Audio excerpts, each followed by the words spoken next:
Kryeministri Rama ka prezantuar programin për infrastrukturën. Në fjalën e tij ai u ndal tek investimet dhe projektet kryesore si dhe tek standardi me të cilin po ndërtojnë kompanitë në fushën e infrastrukturës në vend. Ne sot, për shkak të gjithë insistimit tek standardet, kemi disa kompani që kanë filluar të punojnë në Europë, shkojnë atje,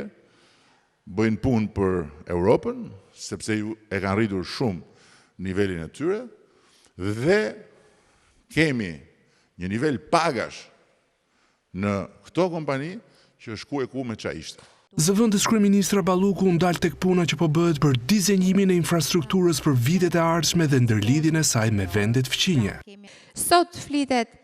për mënyrën cilësore se si ne po e dizenjojmë infrastrukturën në ndërlidhje të plot midis llojeve të infrastrukturës dhe në ndërlidhje të plot midis vendeve fqinje që ne kemi, duke pasur parasysh zhvillimin ekonomik dhe social të Ballkanit Perëndimor, duke pasur parasysh aspiratat e popullit shqiptar për të qenë një vend antar i Bashkimit Evropian dhe për të realizuar të gjithë ëndrrën tonë të Shqipërisë 2030. Balluku gjithashtu ndal tek puna e bërë nga qeveria shqiptare për rikthimin e besimit të donatorëve dhe partnerëve ndërkombëtar si një moment i kapërcyer tashmë, i cili po mundëson përshpejtimin e realizimit të projekteve në fushën e infrastrukturës.